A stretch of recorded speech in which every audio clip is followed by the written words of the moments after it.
예, 여러분들 반갑습니다. 한 주일 동안 잘 지내셨어요? 네.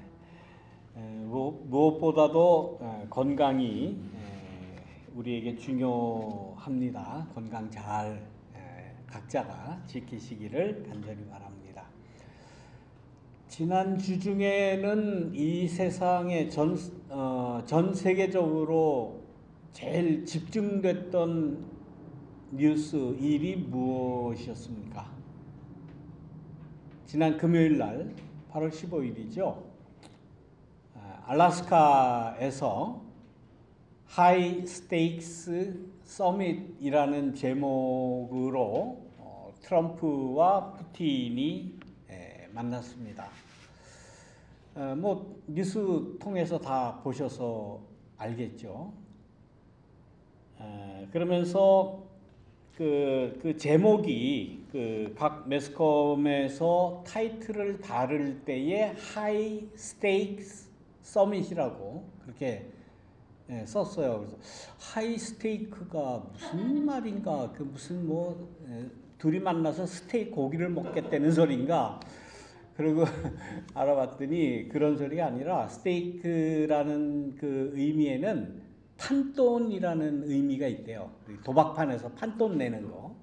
그런 의미도 있고, 이거는 또 세계에서 제일 큰 나라 정상들이 모이는 그러한 그 서밋 회의이기 때문에 뭔가 협상을 보면 그 협상의 가치가 엄청나게 큰 가치를 창출할 수 있는 그런 회의다. 그래서 하이 스테이크스 서밋이라고 이렇게 썼다고 그럽니다. 화면에서 보는 바와 같이 그 뒤에는 Pursuing Peace라고 이렇게 써 있어요.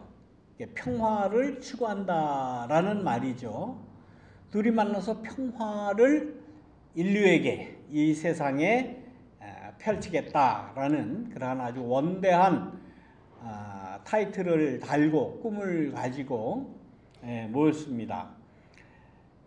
한 3시간 둘이 만나서 얘기를 했다고 하는데 결과는 딜이 이루어지지 않았다라고 그렇게 이야기하죠. 노 딜이에요. 무슨 얘기를 했는지 발표도 없습니다. 그냥 좋았다 정도 얘기밖에는 서로 하지를 않습니다. 트럼프는 트럼프대로 또 푸틴은 푸틴대로 러시아와 미국은 나름대로의 이익을 주장하다가 아무런 평화 협상도 이루지 못하고 우크라이나 종전 협상도 이루지 못하고 그냥 끝나버리고 말았습니다. 어떻게 보면은 평화를 추구한다고 말로만 하고 그렇게 써놓기만 했지 평화하고는 거리가 먼 거짓 평화의 정치 쇼가 아니었던가라는 그런 씁쓸함을 감출 수가 없습니다. 평화를 이루어야 된다라는 것은 역사적으로나 또 전 인류적으로나 볼 때에 최고의 선이라고 할 수 있죠. 언제나 평화를 이루어야죠. 평화롭게 살아야죠. 그런데 우리의 이 세상은 그 평화하고는 좀 거리가 먼 그런 쪽으로 계속 치닫고 있습니다.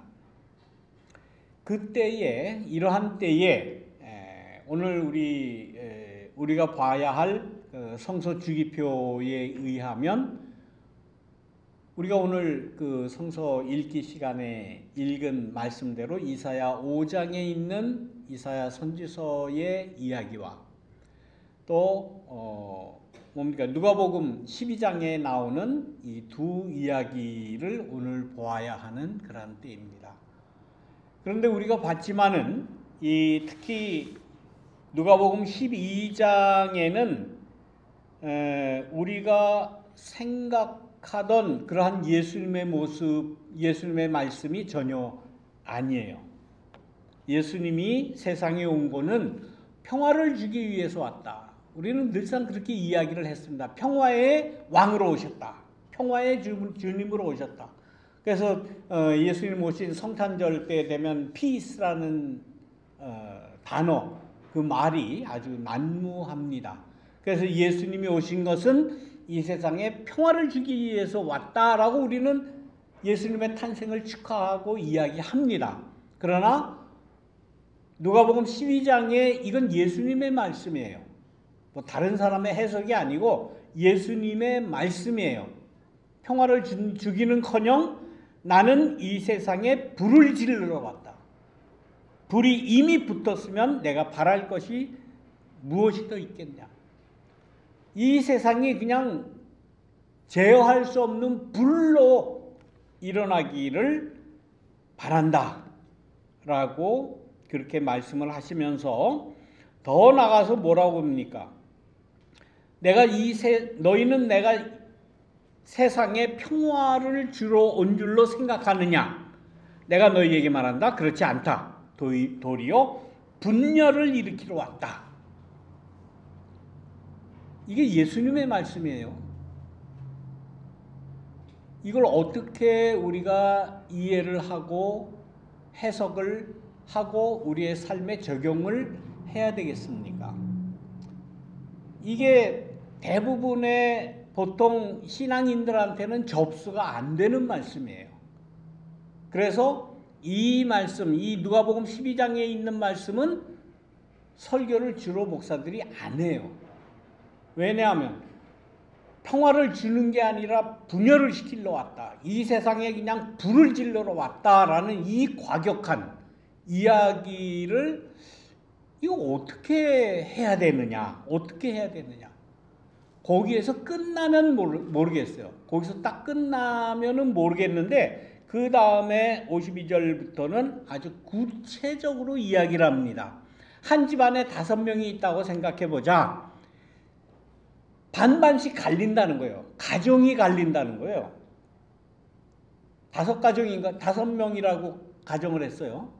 3명하고 2명하고 갈라져서 서로 갈라지는 것뿐만 아니라 서로 맞선대. 이 맞선대는 거는 뭐예요? 싸운다는 거죠. 막 자기 주장을 가지고 막 싸우는 거예요. 근데 그게 어디서? 집에서. 야, 이런 놀라운 일이 있으면 되겠습니까? 근데 여기서 그쳤으면 반반이 뭐 가족들도 뭐 생각이 틀릴 수 있지라고 하겠는데 예수님은 더 구체적으로 이야기합니다. 아버지와 아들. 아주 친숙한 관계죠. 존경의 관계고 사랑의 관계죠. 아들과 아버지가 맞선다는 거예요. 아버지와 아들만 맞서는 게 아니라 어머니와 딸이 맞선다는 거예요. 어머니와 딸뿐만 아니라 시어머니와 며느리가 맞선다는 거예요. 여기서는 분명히 얘기입니다. 맞서는 것뿐만 아니라 갈라진다. 완전히 콩가루 집안이 된다는 거죠.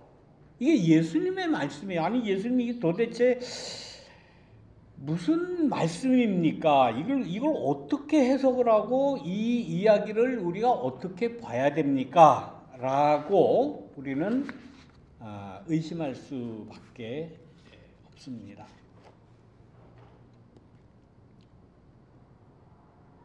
그 감리교 목사님 중에 지금 아마 돌아가시지는 않았는데 아마 거의 한 연세가 거의 80 가까이 되셨을 것 같아요. 70 후반 되셨나? 이현주 목사님이라고 계세요. 우리 이현주 장로님하고 똑같아요, 이름이. 이현주 목사님. 굉장히 유명한 분입니다. 그 신앙 칼럼을 아주 정말 은혜롭게 맛깔나게 쓰는 그러한 분이 계셨어요. 그리고 또 아동문학가이시기도 해요. 저는 젊었을 때죠. 신학교 다닐 때에 그분의 이 글이 너무 정말 은혜가 되고 정말 맛깔난 그러한 그 글을 쓰셨기 때문에 늘 그분의 책을 구입해서 사서 보기도 하고 그래요. 그분이 쓴 그 아주 쬐끄마한 책이에요. 빨간색 표지로 돼 있고 조그마한 책 중에 제목이 어떤 제목을 썼는가 하면 불을 지르러 온 불.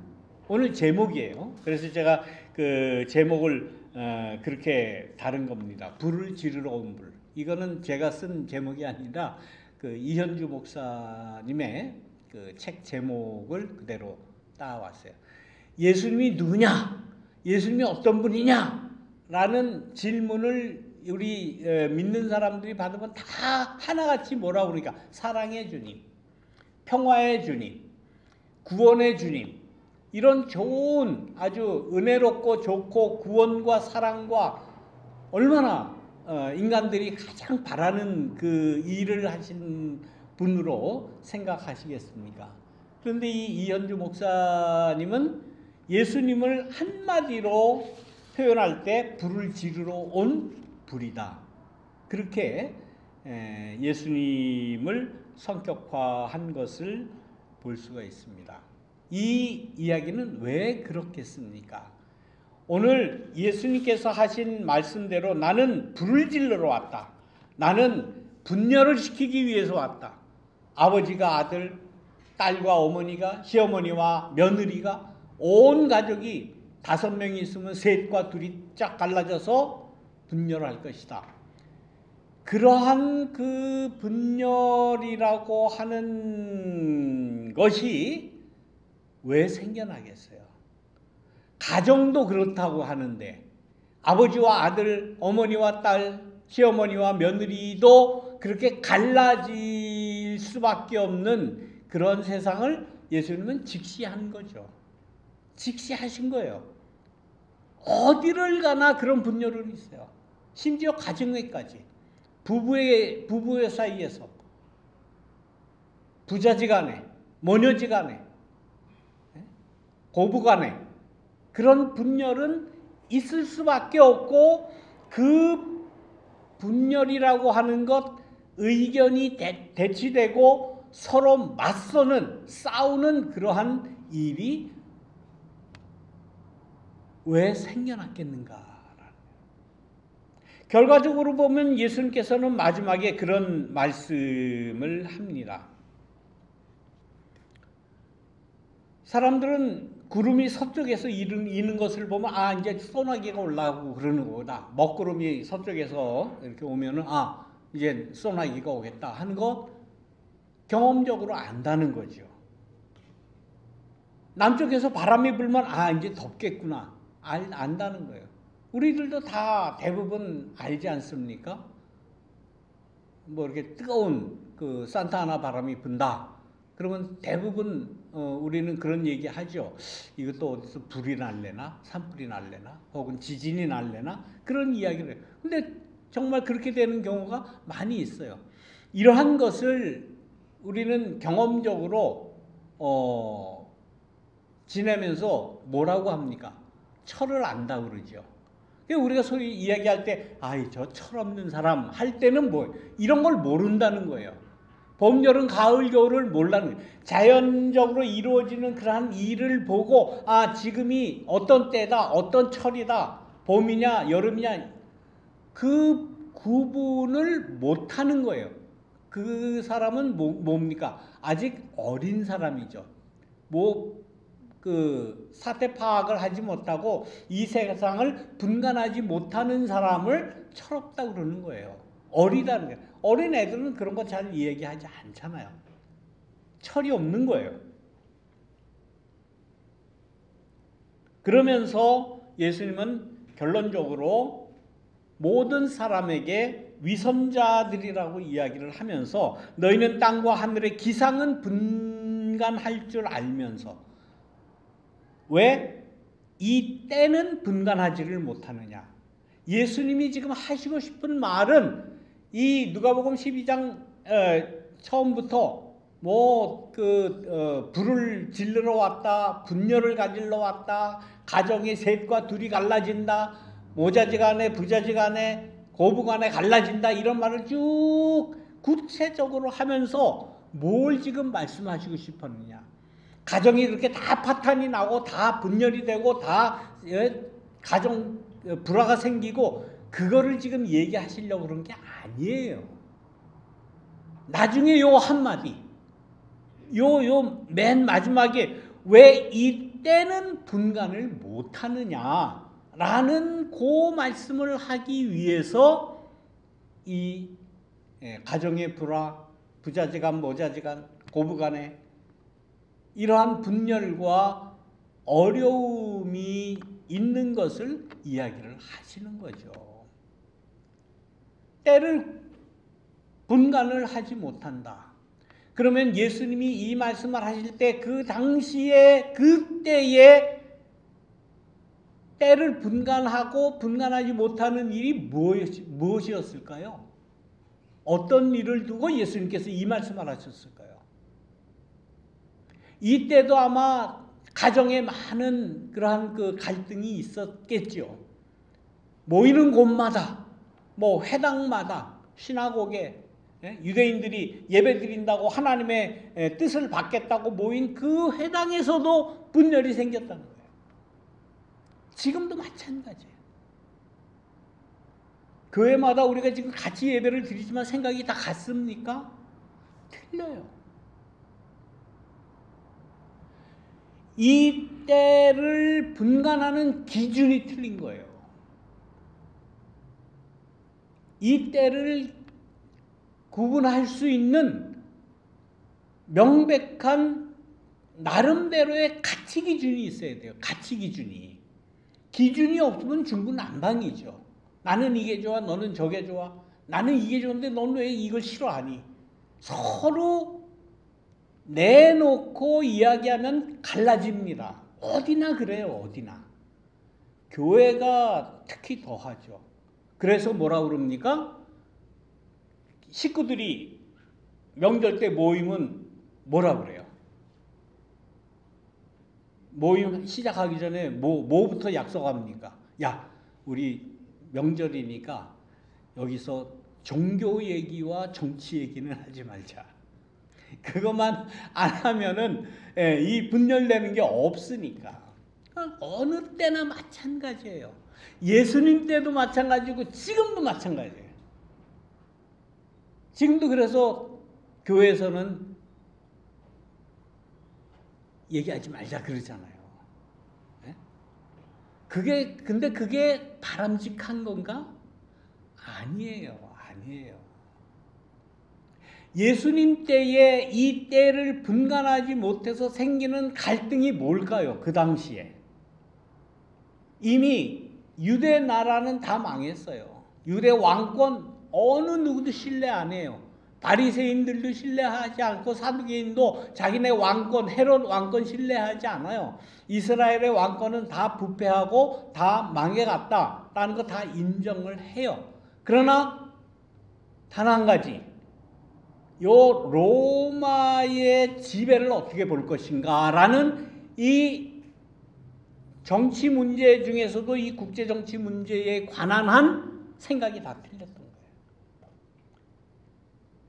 일부에서는 그래도 로마가 우리를 지켜주니까 우리가 이만큼 산다라고 생각하는 사람이 있었을 거고, 로마 이 침략자들은 쫓아내야 된다라고 주장하는 사람이 있었을 거고, 그러면 이 로마 군부를 어떻게 내쫓느냐? 저 칼을 들고 말을 타고 창을 들고 저 어마어마한 군사력을 가지고 있는 이 미군이란다. 로마군을 어떻게 내쫓느냐?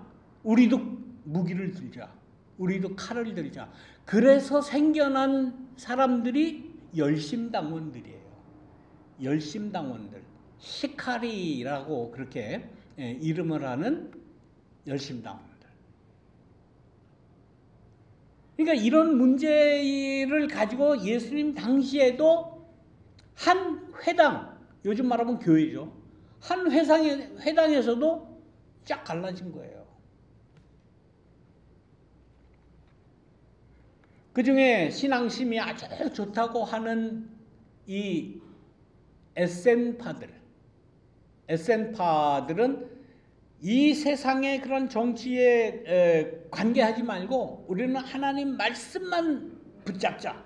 그래서 하나님 말씀만 연구하기 위해서 이 에센파들은 사해 바다에 있는 곳으로 나가서 거기에서 말씀만 연구하는 그러한 일을 했던 거예요.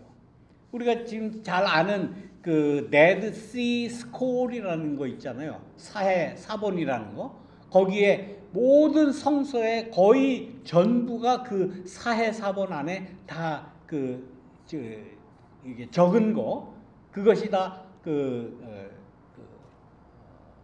동굴에 저장이 됐고 했던 것 아닙니까? 그렇게 한 것은 우리는 이 세상 보지 말고 하나님 말씀만 연구하고 하나님 말씀만 보존하고 이 하나님 말씀만 후대에게 전하면 된다라고 생각했던 사람들이에요. 그러나 그 에센파도 후에는 다 이렇게 해체가 되고 없어지게 되죠. 예수님께서 지금 아주 애를 다루면서 안타까워서 하는 이야기는 때를 분간하자는 소리 아닙니까? 때를 분간하자. 때를 분간하자. 때를 분간하려면 어떻게 해야 돼요? 지금 세상에서 일어나는 큰 정치적인 사건에 관심을 안 가지면 해결할 수가 없는 거예요. 예수님을 볼 때는 답답한 거예요. 이 세상에서 일어나는 그러한 정치적인 그러한 일을 분간하기 위해서는 어떤 기준을 가지고 있어야 됩니까? 예수님은 어떤 기준을 분명히 가지고 계셨어요. 그것은 구약 시대 때부터 내려오는 선지자 전통을 가지고 있었어요. 하나님의 말씀대로 우리가 살아야 되는데 그 하나님의 말씀대로 산다고 하는 구체적인 삶의 모습은 권력 있는 자들, 왕권을 가진 사람들한테 그냥 무조건 복종하는 것이 아니라 없는 자들, 가난한 자들, 피해보는 사람들, 힘이 없는 사람들을 위해서, 그들을 위해서 세상을 변화시킨다고 하는 그 선지자 전통, 율법 전통이라고 하는 기준을 가지고 있었어요. 그것이 예수님께서 가지신 기준입니다. 예수님의 말씀을 보면 그 팔복에 있는 말씀, 또 복음서에 나와 있는 산상수훈에 있는 말씀, 모든 말씀을 다 종합해 보면 뭡니까? 예언자 전통에 서 있다라고 하는 것을 분명히 볼 수 있어요. 이 시간에 뭐 다 설명을 할 수는 없는 거지만 예언자 전통, 이 이스라엘 사람들이 가지고 있는 이 신앙의 가장 핵심에는 율법 정신과 예언자 전통이에요. 우리는 율법 그러면은 물론 신약 시대에 와서 그 율법이 너무 율법화되고 제도화되었기 때문에 율법은 안 지켜도 되는 건 나쁜 거라고 할지는 모르지만 율법의 가장 기본적인 정신은 뭡니까? 애굽에서 노예살이하는 이스라엘 내 백성을 내가 해방시키겠다는 것이 율법의 가장 중요한 정신 아닙니까? 율법에 있는 그 많은 율법 조항들 결국 따지고 보면은 약자를 보호하기 위한 법이에요. 그거를 나중에 권력을 가진 종교 지도자층이 자꾸 제도화를 만들어가지고 이러면 된다 안 된다 그래가지고 이걸 지켜야만 된다, 지키지 않으면 죄인이다 그래가지고 선한 사람 죄인 딱 갈라놓고 갈라치기 하는 그러한 일이 이루어졌기 때문에 신약시대 예수님이 율법에 뭐라고 너희들이 했느냐, 율법에 이렇게 대항하는 것 같이 이렇게 말씀을 하시지만 그거는 율법을 잘못 적용하고 잘못 실행한 이 제사장들, 이 바리새인들, 그들에게 하는 말씀이지 율법이라고 하는 것 자체는 약자를 보호해야 된다고 하는 그 하나님의 정의가 들어있는 거예요. 그래서 예수님이 이 때를 분간하지 못한다라고 할 때 어떤 기준으로 이 때를 분간을 하느냐? 율법 정신과 예언자 정신을 가지고 분별을 해야 되는 거예요. 나름대로 다 이 세상에서 일어나는 그러한 뉴스나 이 정치적인 일에 대해서 나름대로 다 이야기를 하죠. 그렇잖아요. 다 프리토킹 하자고 정치 얘기하자고 그래서 다 얘기해보면 완전히 다 정치 무슨 해설가 같이들 다 해요. 요즘에는 다 들은 게 있고 본 게 있고 그러기 때문에 다 똑똑하잖아요. 그게 중요한 게 아니에요. 저 사람은 지금 정치를 바라볼 때, 정치적인 그러한 사건을 바라볼 때 어떤 기준으로 판단을 하느냐. 어떤 기준으로 판단하느냐.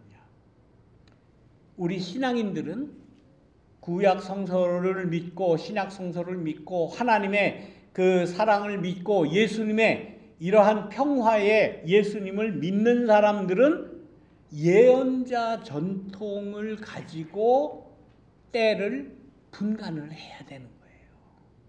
그걸 우리가 모르는 거지. 권력 중심의 힘 있는 자 중심의 때를 판단하는 경우가 대부분이에요. 지금 한국 개신교가 지금 돼가는 꼴을 보십시오, 여러분들. 뭐 이것저것 다 입에 담기도 싫은 그러한 많은 비리들 뒤에는 꼭 그 개신교 장로들이 있어요. 개신교 장로들이 있고 큰 교회들이 있고 얼마나 지금 많이 이 개신교회가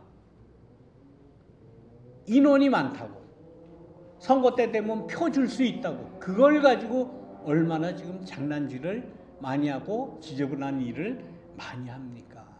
그거는 선지자적인 역할을 교회가 전혀 못하는 거예요. 선지자적인 역할을 못하면 어떻게 돼요? 교회는 망하는 거예요. 빨리 망해야 돼요. 그런 교회는 빨리 망해야 돼요. 시간 끌지 말고. 렘브란트라는 유명한 화가 있죠. 렘브란트가 그린 이게 지금 누구라고 그려놨는가 하면 예레미야를 그린 거예요. 예레미야 선지자 알죠? 근데 예레미야 선지자는 우리가 통상 이야기할 때 무슨 선지자라고 합니까? 눈물의 선지자라고 이야기를 해요. 이스라엘을 바라보면서 늘 안타까워서 눈물을 흘리고 안타까워했던 그 선지자이기 때문에 예레미야 선지는 눈물의 선지자다. 나라를 위해서 민족을 위해서 눈물을 뿌리며 하나님 앞에 기도했던 선지자다. 렘브란트도 아마 그것을 잘 알았는가 봐요. 그러면서 예레미야라는 선지자를 그릴 때에 지금 표정도 뭐 거의 잘 안 보이죠. 한 손으로 왼손으로 얼굴을 이렇게 턱을 괴고 있어요. 괴고 얼굴을 숙이고 이렇게 있다는 거는 지금 뭐 분위기가 어떻습니까? 이게 해피한 분위기입니까? 불행한 거예요. 아주 수심이 가득 찬 그런 모습 아닙니까? 걱정하는 모습이에요. 무엇을 보고 걱정하는? 이스라엘이 남방 유다와 북방 이스라엘이 돼가는 꼴을 보고 너무 걱정스러워서 수심이 가득한 그런 모습 아닙니까? 예레미야 그러면 구약 성서에 나오는 선지자 중에 대표적인 예언자라고 볼 수 있어요. 뭐 이사야, 뭐 예레미야, 뭐 엘리야, 에스라 뭐 이렇게 뭐 대선지다 뭐 이렇게 뭐 이야기하는데 뭐 대선지건 소선지건 그게 중요한 건 하나도 아니고 이 예레미야라고 하는 이 이스라엘 신앙의 이스라엘 정신의 가장 중요한 이러한 선지자의 모습이 이렇다면은 선지자라고 하는 사람의 그 모습이랄까 어떤 모습인가 하면 권력에 왕권에 아부하면서 왕권이 주는 돈이나 받고 권력이나 나눠 가지고 표수 가지고 뭐 이러고 저러고 하는 그런 모습이 아니에요. 지금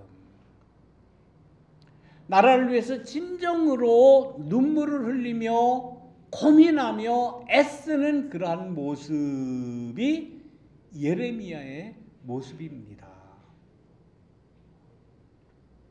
한국에 가면 뭐 세계로 교회라고 여러분들 뭐 아시는지 모르겠습니다. 신연보? 예, 네, 뭐 아무튼 뭐 세계로 교회 신연보 맞아요. 소년보? 소년보입니까? 신연보 아니에요? 뭐 아무튼 개신교회의 지금 큰 교회들은 대부분 다 과거 지난 정권에 줄을 대고 김장환 알잖아요. 김장환 목사. 자기는 기도해 준 죄밖에 없대. 잘못한 게 없다는 거예요. 계속 권력과 손잡고 그 권력의 맛을 보면서 지금 평생을 살아와 놓고 지금 교회 꼴을 저렇게 만들어 놓고는 나는 죄 없대. 기도해 준 죄가 있다면 기도해 준 죄란. 여의도 순복음교회 대표적으로 거기 뭐 지금 압수수색 당했죠. 지금 대한민국을 이 교회들이 어떻게 지금 이게 만들어 놨습니까? 지금 말은 안 해서 그렇지 뭐 몇천 명 되는 그러한 교회들은 과거 정권에 말 한마디 못했어요. 이러면 된다 안 된다 말 한마디 못하고 그냥 그대로 하는 대로 다 해다 줬다는 거예요. 어느 기업체랑 같이 손잡고 김건희 목걸이나 사다 주고 브로치 반지나 사다 주고 그러면서 뭐 뒤로는 다른 거 얻고 무슨 그 사다리 뭐죠? 그 사다리 기업 뭐 이런 거 만들어 가지고는 설교 시간에 그 사람한테 나와서 설교하라고. 저는 여러분들한테 설교 시간 평신도 설교 기회 드리는 거 뭐 그런 장사 하라고 드리는 건 아니잖아요. 그렇게 하는 거 아니에요. 평신도 설교 기회 드리는 거는 신년본가 소년본가 세계롭게 거기는 무슨 그 사다리 하는 무슨 기업 회장인가 나와서 설교하고 그거 물건 팔고 앉았고 그래요. 그렇게 극단적으로 하지 않은 교회들도 마찬가지입니다. 지금까지 어떻게 했어요? 거기에 대한 반성을 해야지. 반성을 안 해. 지금은 어떻게 합니까? 지금은 정권이 바뀌고 이러니까 그냥 조용하죠. 입 딱 다물고 아무 말도 안 해. 3년 전에 그 정권 그렇게 만들어 놓은 거 뒤에서 후원하고 돈 갖다 바치고 교인들한테 선동을 하고 그렇게 만들어 놓고서는 나라를 3년 동안 이렇게 만들어 놓고서는 우리가 판단을 잘못했습니다라는 회개를 해야지 교회가. 안 해요. 목사들은 맨날 회개하라고 자기는 안 해. 교회 자체는 회개를 안 해요. 입 다물고 있어요. 그게 언제부터 그런 일이 있느냐? 일본이 물러가고 해방 이후에 한국의 장로교회가 신사참배 하자고, 신사참배는 죄가 아니라고 총회에서 결의를 했다니까요. 총회에서. 거기에 대한 회개, 거기에 대한 언급을 아직도 안 해요. 안 한다니까. 그러니까 뭐 다른 잘못이라고 하지도 않지. 우리가 다음에 정권 또 찾으면 된다. 이따위 소리나 하죠. 그런 개신교는 망해야 됩니다. 망해야 돼요.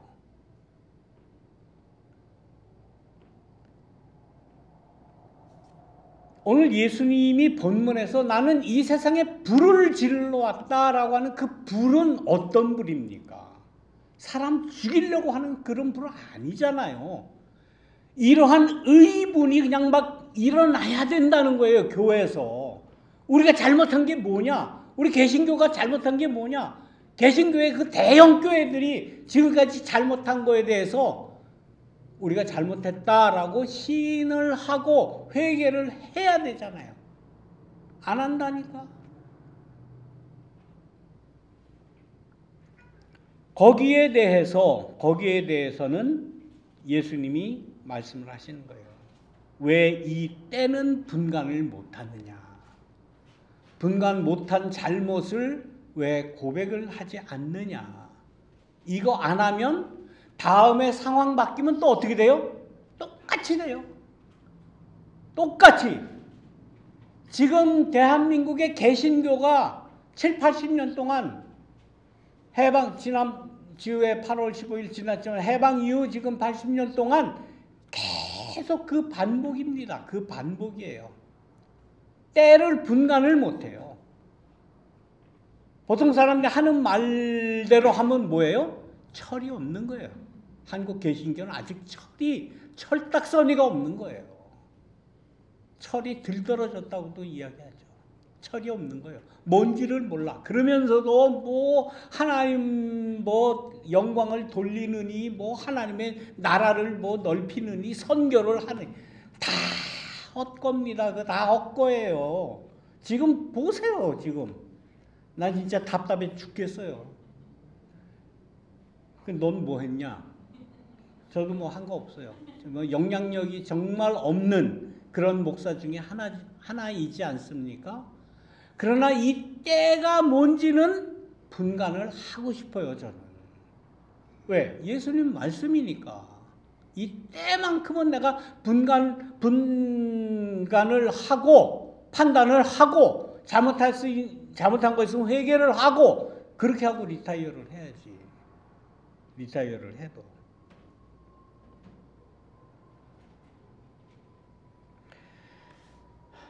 우리 신앙인들 가슴속에 예수님이 말씀하신 나는 불을 질러러 왔다. 나는 분열을 일으키려고 왔다. 가정을 내가 파탄하겠다. 내가 너희의 모임을 아예 깨버리겠다라고 하는 그 불이 우리에게 있어야 된다는 거예요. 그래야 율법의 정신이 계승되는 것이고 선지자의 정신이 계승되는 것이고 예수님의 구원의 역사가 계승되고 이루어지는 것이다 라는 결론의 말씀입니다. 더 말하면 잔소리. 기도하겠습니다. 사랑이 많으신 하나님, 우리가 정말 대하기가 힘든 예수님의 말씀을 오늘 또한 이렇게 대했습니다. 미국과 러시아는 서로 평화를 추구한다고 말로는 하고 행사는 멋들어지게 비행기 타고 알래스카에서 만나고 했지만은 이룬 거 아무것도 없고 정말 그 자국의 이익만을 위해서 그냥 헤어지고 온 인류는 계속해서 전쟁 가운데, 암흑 가운데, 불합리 가운데 우리가 살아갑니다. 주님, 우리에게 진정한 자유와 평화와 하나님의 의와 정의가 무엇인지를 우리가 분명히 분간할 수 있는 예수님의 제자들이 될 수 있도록 인도하여 주옵소서. 감사드리며 예수님의 이름으로 기도드립니다. 아멘.